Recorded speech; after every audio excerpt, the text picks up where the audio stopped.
राम राम भाई सभी को। केवीएस एनवीएस का एग्जाम आ चुका है, बिल्कुल सर पर है। और इस समय पर एक प्रॉब्लम, सिर्फ एक गलती जो नॉर्मली स्टूडेंट करेंगे ही करेंगे इस बार, क्योंकि एग्जाम पैटर्न में चेंज है। ऐसा हर बार नहीं होता था, इस बार काफी चेंज है। आपका नया सब्जेक्ट भी जुड़ा हुआ है, तो कैसे एग्जाम में जो एक प्रॉब्लम है वो सबका खेल बिगाड़ सकती है एक गलती। और देखो, बहुत सारी मेहनत मैंने आपके साथ की है पिछले 1 महीने से, इसके अलावा आपने आपके साथ बहुत सारी मेहनत की है।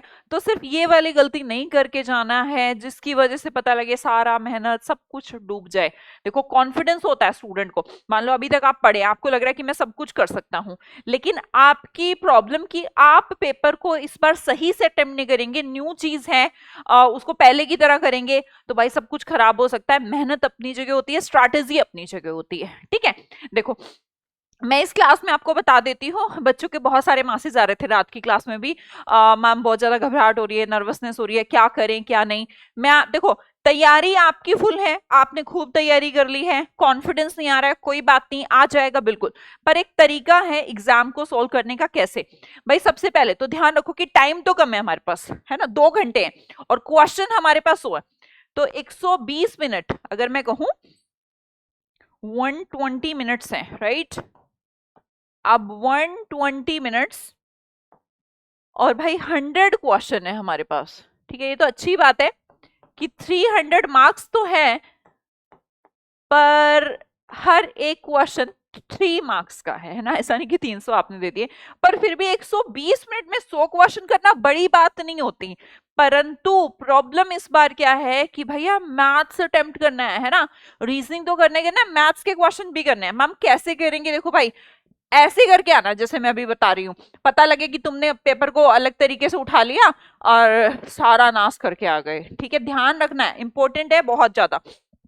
देखो, सबसे पहले तो ध्यान रखो कि एक चीज है कि नेगेटिव मार्किंग है, सबको पता है ये तो नेगेटिव मार्किंग है। अगर आपने एक क्वेश्चन गलत किया, ध्यान दीजिएगा, एक क्वेश्चन गलत किया तो 3 तो गए ही गए, साथ में 1 नंबर और आपने उड़ा दिया, मतलब कि 4 नंबर यहां से माइनस हो गए, राइट।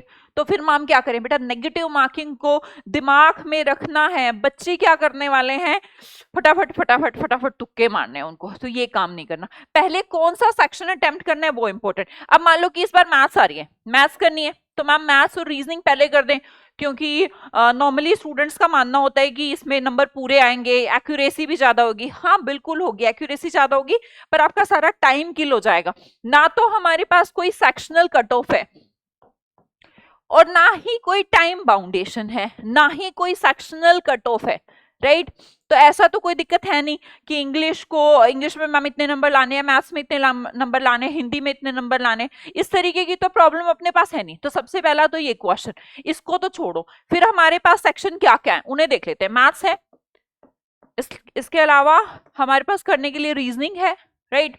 बताऊंगी कि कैसे पेपर को अभी शुरू करना है आपको, है ना। इंग्लिश है, नेक्स्ट आपके पास हिंदी है, राइट, जीएस है, और भाई कंप्यूटर भी है। सब्जेक्ट्स की कोई कमी नहीं है, खूब भर भर के सब्जेक्ट है, ठीक है।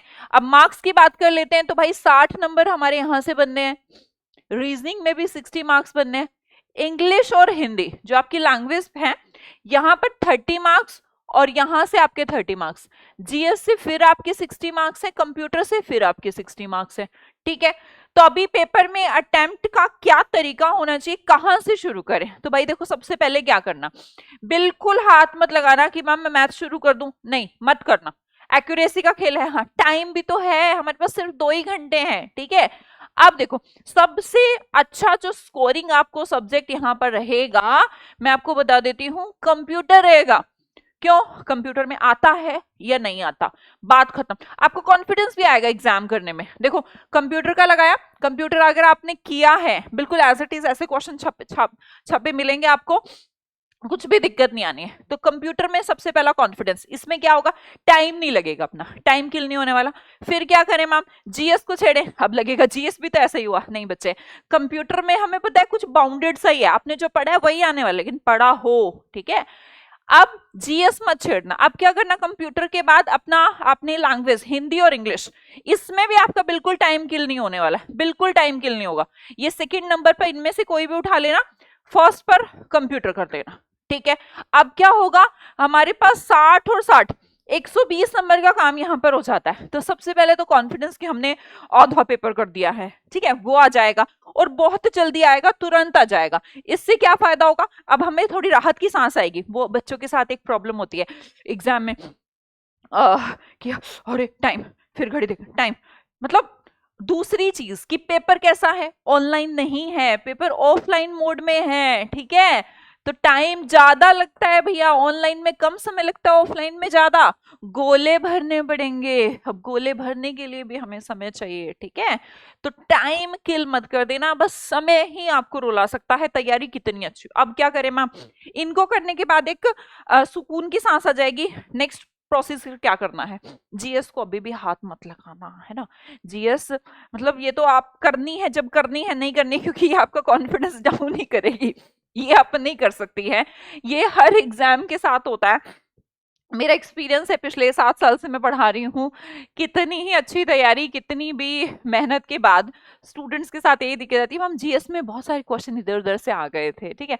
तो जीएस को जिसको कॉन्फिडेंस की प्रॉब्लम नहीं हो तो ठीक है वरना तो मतलब उसको एंड में ही लगाएंगे हम, है ना, उसको ज्यादा छेड़ना मत, वहां से बहुत ज्यादा स्कोरिंग किसी के लिए होता ही नहीं। और ये भी मत सोचना मेरे लिए, सबके लिए ही अजीब आई है तो वो सबके लिए है, और अगर इजी आई है तो वैसे वो इतनी इजी आएगी नहीं कि तुम सब कर दो, ठीक है।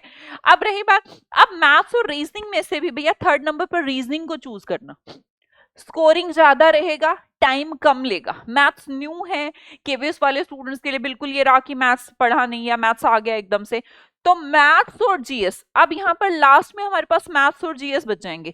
अब आपके पास लास्ट स्टेप होगा, आप मैथ्स में अच्छे हैं, मतलब हो सकता है कि आपके जो तैयारी हो वो एकदम अप टू डेट एक्यूरेसी वाला, तो आप मैथ्स कर लीजिए। मैथ्स में नहीं मैम नया सब्जेक्ट था, नहीं प्रिपेयर हो पाया, तो फिर पहले जीएस कर लीजिए। अब यहां पर मैं आपको चॉइस दूंगी। अब बच्चा देखिए एंड में क्या होता है, टाइम कम भी होता है, तो जीएस तो ज्यादा समय मांगती ही नहीं है, फटाफट आप इसमें से गो थ्रू हो जाएं, एक बार गो थ्रू हो जाएं, जो आ रहा है ठीक है कर दिया अच्छे से, और लास्ट में अपने मैथ्स को अच्छे से अटेम्प्ट कर ले। देखो क्वेश्चन ऐसे भी नहीं मिलने वाले कि एक लाइन में हो जाएंगे, मैथ्स के क्वेश्चन भी ऐसे नहीं मिलने वाले हैं, वो टाइम किल आपका करवाते हैं। तो आप जो प्रोसीजर ऐसा अपनाने वाले हैं कि मैथ्स आ गया मैं मैथ्स नहीं, कुछ नहीं करना, सीधा बिल्कुल माइंड मेकअप करके जाना है। सबसे पहले मैं अपने कंप्यूटर के क्वेश्चन निपटाऊंगा, हिंदी और इंग्लिश के करवाऊंगा। आप गारंटेड सब में पूरा पूरा स्कोर करने वाले, मैथ्स में बहुत अच्छे, इंग्लिश में बहुत अच्छा करोगे, हिंदी में भी अच्छा करोगे, कंप्यूटर में भी अच्छा करोगे, अब रीजनिंग में भी आप अच्छा करोगे। अब मैथ्स और जीएस, मैथ्स डिपेंड करेगा स्टूडेंट टू स्टूडेंट की वो कैसा है, और जीएस हो सकता है कि अच्छी आए तो वो सबके लिए अच्छी आएगी, वरना तो जीएस ऑन एन एवरेज सबका एवरेज सा ही रहने वाला है। तो ऐसे आपको अटेम्प्ट करना है, ध्यान रहे कोई भी तुक्का मत मार के आ जाना, है ना, वरना तो मेरी और तुम्हारी दोनों की मेहनत खराब हो जाएगी। तुक्का नहीं मारना, आता है तो करना है, नहीं आता है तो नहीं करना है, वरना तो इन 4 नंबर की बलि मत चढ़ा के आ जाना, ठीक है भाई। तो इस चीज का ध्यान रखेंगे, गारंटीड मैम आता है तो करेंगे, नहीं करेंगे नेगेटिव मार्किंग, 4 नंबर की बलि बिल्कुल मत चढ़ाना, 3 की तो जा ही रही है, एक और तुम खिसका दोगे। नेगेटिव मार्किंग समझ नहीं आता, बहुत बड़ा खेल बिगाड़ती है, सबसे बड़ा जो हाथ होता है, जो अच्छे स्टूडेंट्स को भी पीछे रख देती है और एवरेज स्टूडेंट्स को भी आगे ले जाती है भाई, वो की फैक्टर है नेगेटिव मार्किंग। तुक्का नहीं मार के आना है, और ये मैं ना ऑर्डर दे रही हूँ, बिल्कुल तुक्का नहीं मार के आएंगे। आप देखना आप बहुत अच्छा कर पाओगे, और all the best for your exam. अभी भी समय है, खूब रिवीजन, जो भी सब्जेक्ट यहाँ पर अभी वीक लग रहा है उसको पूरा रिवाइज कर दीजिए, और आपका एग्जाम अच्छा होगा। मेरा आशीर्वाद, मेरी ब्लेसिंग्स हमेशा आपके साथ हैं। Thank you so much.